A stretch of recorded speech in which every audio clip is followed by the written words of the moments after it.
ladies and gentlemen, welcome to my review for Furiosa. Finally! I finally watched this fucking movie, man.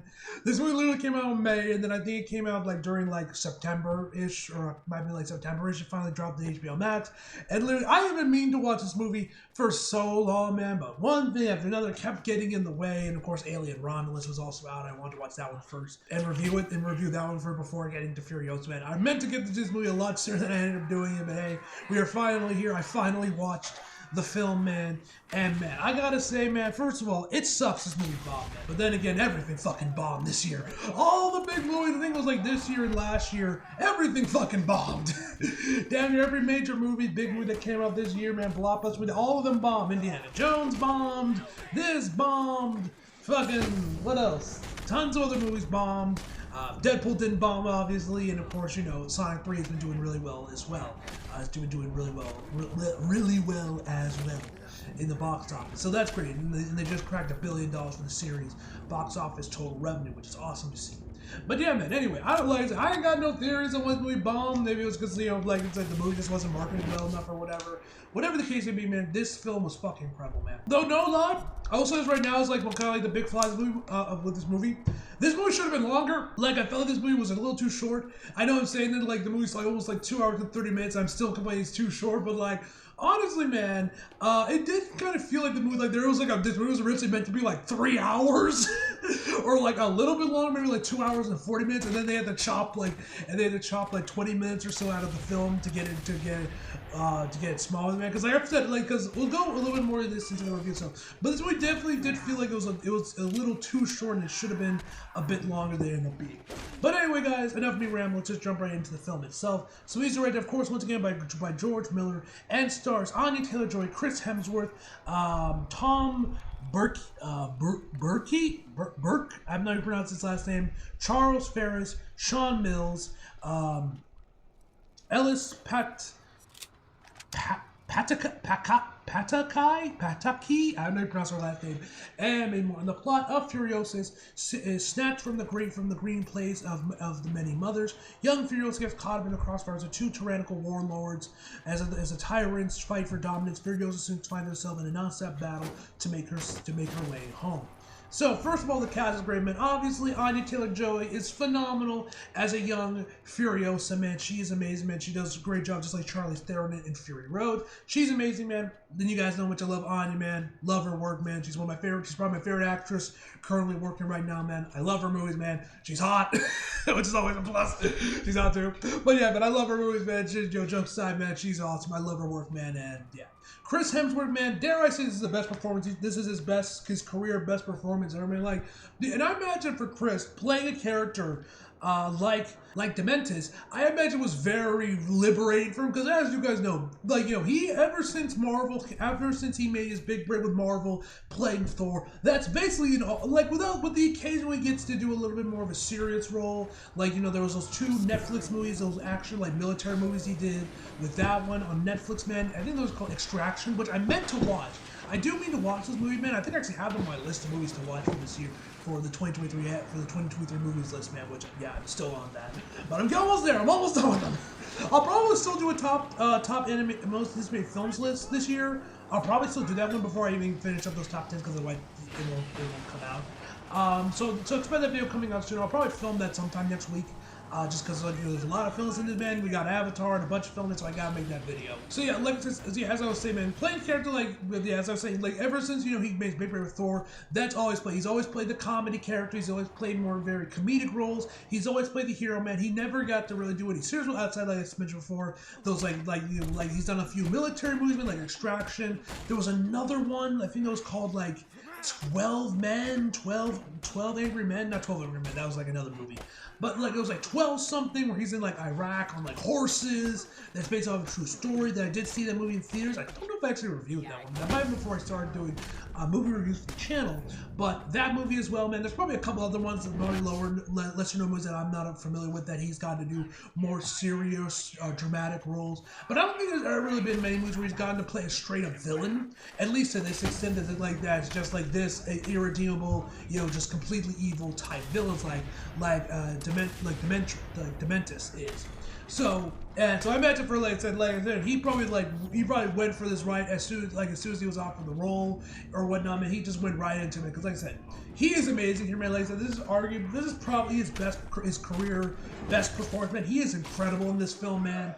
And yeah, like I said, I'm sure for him it was very liberating to finally get to play a villain after being stuck in like the Marvel bubble for so long, getting to play like comedic characters, the hero, not getting to like really show himself off as like a villain or anything, being kind of typecast. So imagine for him, like I said, that this was very very liberating for him, very freeing for him, and he just, and man, did the man just fucking spread his wings and fly with it, man. He is so fucking good. He leans right into the absurdity, man. He hams this shit the fuck up. I love the voice of I love the voice he uses for this role, man. Chris is just incredible, man. Like, dude, can we get Chris to play more villains, please? Enough of him playing like versions of Thor or the comic relief character. Let's get this man start playing some villains now, please. Like, I think he's proven himself that he can do it. So please, let's have him do more villains now. James Gunn, call this man up and have him play, I don't know, some villain in the DCU. But anyway, man. But yeah, man. Chris is amazing, man. The rest of the cast, Tom Burke, if I'm pronouncing his name right, he was great as well as Parrington Jack, I believe how you say his name, man. Who I'm pretty sure that name is never actually said in the movie. I could be wrong on that one, man. But it might have been, they might have made offhand mention of it during the film, man. Who is basically the Mad Max character of the film, and he is the Mad Max He's the Mad Max X character of the film, man. And he's great, man. I loved him, man. I love the relationship he has with Furiosa, kind of teaching her, training her in the ways of, so she can survive on her own in the wasteland and everything, man. And I'm not gonna hold you guys. Low-key, I kind of ship it. Low-key, I do kind of ship it. I was watching the movie, man. I was like, damn, bro. I actually low-key kind of ship this. What the fuck? And I'll get more about the relationship a little bit more into the review, man. But no lie, I did low-key ship it, man. I did. I remember when I started doing that, man, I was like, son of a bitch, because I'm pretty sure the dude was probably gonna die by then because he's like not in Fury Road or something would happen to him, man, which does happen, which I don't think it's a full spoiler because, I feel like everyone kind of figured out when they saw him, he's like, oh, he's definitely not surviving or something's going to happen to him because he's not mentioned at all. We never see him in Fury Road, so we figured out something would have happened to him. But, yeah, man, low-key I ship it. Low-key I kind of ship it. Not gonna lie, bro. But yeah, man, the cast is fantastic, man. The cinematography, as always, man, just like with Fury Road, man, is god tier, man. I don't think it looks as good as Fury Road. I think Fury Road was shot a bit better, but this one still looked incredible. There's so many amazing shots. I love the use of transitions and the overall editing of the film, man. It definitely kind of goes with like the transitions of like we see in older films, like in Doctor Strange Multiverse of Madness, where they kind of use multiple like cross-fading transition and stuff, man, which you guys remember someone was bitching about that and like, when Doctor Strange Multiverse of Madness came, they're like, ew, what the fuck is this? We're not the 2000s. We're like, shut up. It's called cinema, you fucking freaks. Yeah, you fucking degenerates, man. But yeah, that was really cool, man. The film looks incredible, man. Like I said, I don't think it looked as good as Fury Road. I think Fury Road still looked a tad better, but this was still an incredibly well shot film. Of course, the directing is on point, just like what George Mills raised on point, just like it was on Fury Road, man. The film looks incredible, man. The car, action sequences, man, look incredible, man. I'm assuming, once again, just like Fury Road, everything was done mostly practically, which looks incredible. Even if everything was CGI, it still looked amazing. But I assume, like with Fury Road, everything was done practically, and it looks absolutely incredible, man. Music is great as well, man, just like Fury Road, man. The movie is metal as fuck, this is probably the most metal thing in all of Mad Max, where you get to see Demetrius. This dude rides on a chariot. But instead of 3 horses, it's 3 motorcycles.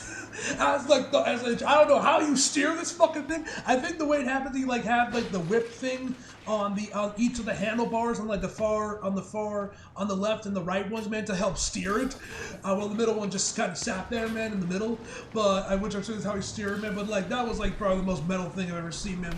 Was that chariot that he had, man. It was so fucking cool, man. But yeah, the music's great, man. The acting is great, man. The directing, the fight, the stunt work, man. The action sequences with the cars, man. It was incredible, man. Like I said, there's so many majors. We saw the trailer, man, with Furiosa's behind this gate, and the fire comes piercing through the openings of it, man, while she's holding on to her shotgun, man. Just so many incredible moments in the film, man. The sound mixing, of course, just like Furiosa sounds, is incredible, man. The sound of the car engine, everything, man, is just, perfection, man. The gore is once again on point.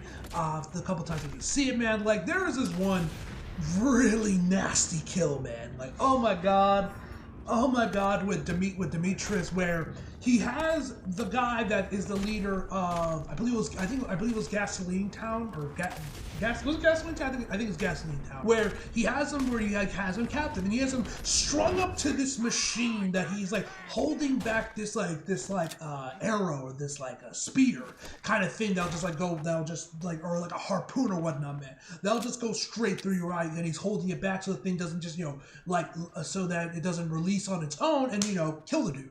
But for some reason, while he is he has him hooked up to this thing, he's holding back on the harpoon or spear, whatever you want to call it, back. He has nipple clamps on that are connected to the machine, and one with one in his nose for some reason. He's like a nose ring. They're all connected, man. I do not know why he decided to. I don't know if it was if that's how the thing was designed, or for some reason the dude decided to add nipple clamps to it to I don't know, bro. No lie. Mad Max, man, that is a weird universe, man. You got this badass metal as fuck, desert wasteland going on with cars and everything, man, and witness. But then you also got this weird ass, BDSM shit going on at the same time, where you got that one dude with, I felt this movie was supposed to be longer. Like I said at the start of the review, man, I felt like this movie was originally supposed to be 3 hours, but got trimmed down to 2.5 hours, or maybe when George originally conceived of this and was going to do a Furiosa prequel, he maybe originally wanted to do this as an HBO Max series, but then had to condense it down to a single film, because the movie is very slow paced at the start of it. By that I mean we do not see Anya as Furiosa till an hour into the film. The rest of that first half of the hour, that first hour movie is literally just focused on Anya. Is literally just focused on Furiosa when she's a kid, when she gets kidnapped from her parents, from her mom, from the green place. She gets kidnapped and is brought into it in Mortal Joe, and you see her trying to escape there and trying to disguise herself as one of the workers before, of course, she tries to make her escape. And then the rest of the movie goes on is just focused on her as a kid. We don't see Anya till around the hour mark when we finally see Anya as Furiosa. But like I said, given how slow paced the movie is, man, and we also get this whole sequence where Jack offers to train her. He offers to train her, and so she can take care of herself on the wasteland and be prepared. But we never actually get to see any of that training, that he does her. But the next time they cut the film, and she has the black paint on, man. She's his second in command. She's rocking shotgun, man. And they've already done that. We don't even get a montage of it or anything, man. They just cut to that. When she's already, has already taught her everything she needs to know, and he's hey, you're free to go now. Give me 3 days. I'll give you the supply and everything you need to so you can go wherever you were planning on going. So yeah, I feel like there's a 3-hour cut of the film that there's just lying around somewhere, man. And that was originally what the movie was originally gonna be until it had to get condensed down. I could be wrong. This was always a plan, man, and I just want more of the movie. Which could be fair, which is I feel that's a good problem to have when you want more movie. I think it's a good than a movie that's overstays its welcome, I would say, man. But like I said, I feel this movie was supposed to be longer, but I'm having to get trimmed down.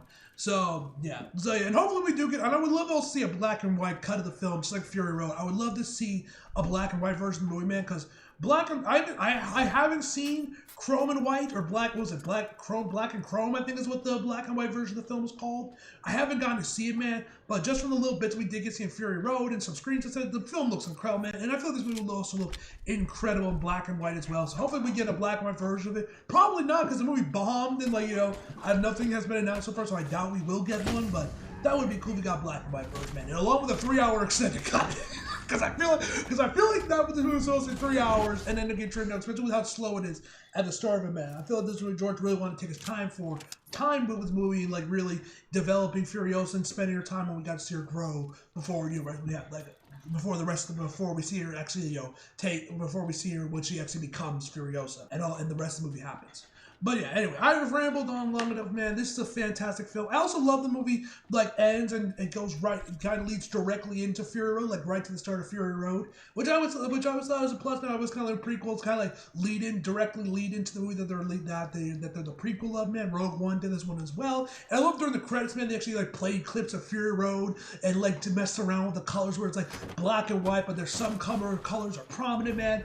Love that shit, man. So yeah, man. This movie's incredible, man. If you haven't seen the film already, go watch it. It's on Netflix, it's on HBO Max. Go watch, man. It's an incredible film, man. I hope this movie bomb doesn't put Mad Max on ice for another 20 years, and we can get to see another, and we can, because I think there's supposed to be a Mad Max Fury Road 2.